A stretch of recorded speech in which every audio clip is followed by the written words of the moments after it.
This is Nature Touch, where we seek and find God in everything. Welcome, and today we are talking on the way of the cross. Why the way of the cross? It is all about following Christ. That is the meaning of the way of the cross. And Jesus said, I am the way. And if He's the way, we need to follow Him. And how are we going to follow Him? We are going to follow Him in His suffering. I give retreats here in Mwangaza, and most of the time I use this as way of the cross. And people have always saying that it is so touching. They find it in a different format.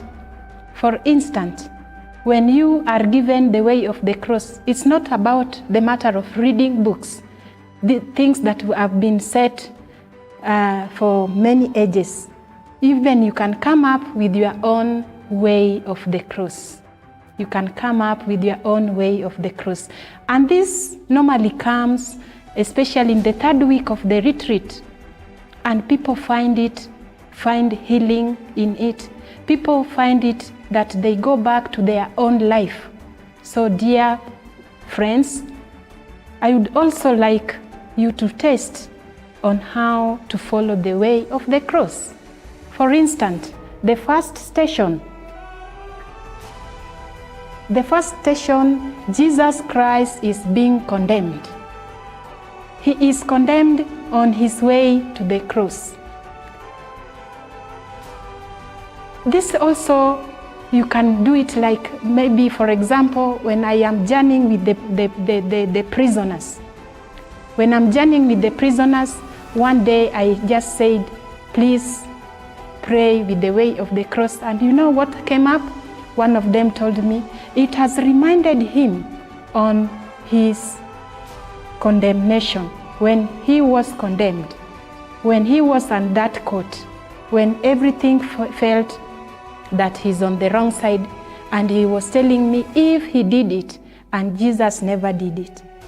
Dear friends, that was also a very challenge to me when this prisoner realized through the way of the cross in the first station, Jesus is condemned, he thought of his own condemnation. So that is how we are also going to pray with it. The second station, Jesus is taking up the cross. Jesus is taking up the cross, coming up. Just see how heavy the cross is. He cannot even carry by himself. He has to be uplifted.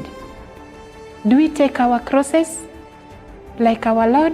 We need to take up our crosses. What is the cross, by the way? What is the cross for you? Take up your cross and follow Jesus. Jesus has taken the cross and on the way to Calvary.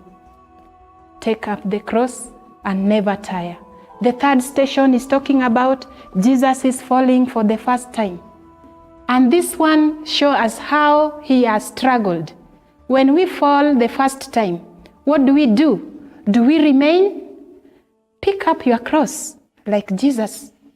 Sometimes things in our lives becomes a bit difficult.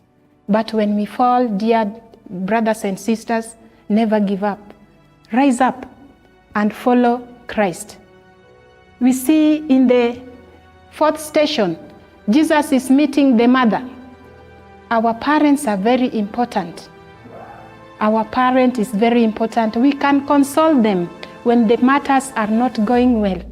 You remember the first promise is when we consult our parents, when we obey them, we will live longer. Station number 5, Jesus is being helped. The Simon of Cyrene is helping Jesus to carry the cross. This one touched me when one of the inmates told me this has reminded him when he entered to the prison and he got a friend who helped him and showed him this is the place to eat even though there's no good food. This is the place to sleep even though there's no bed.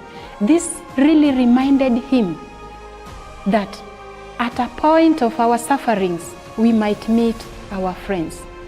Who is Jesus for you? For me, Jesus is a brother. and Jesus is a friend?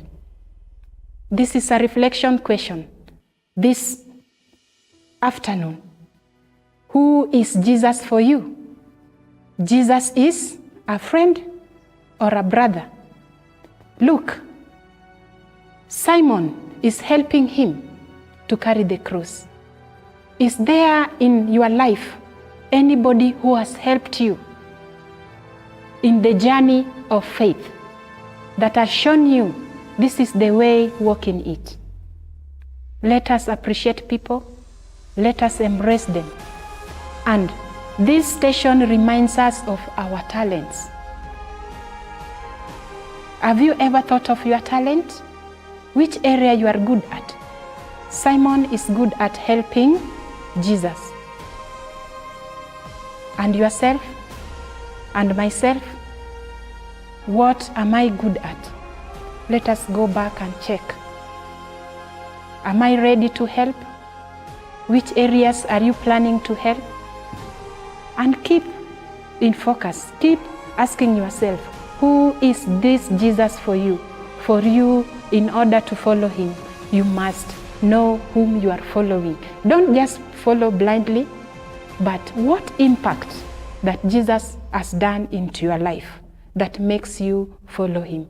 And that is why it is called the way of the cross.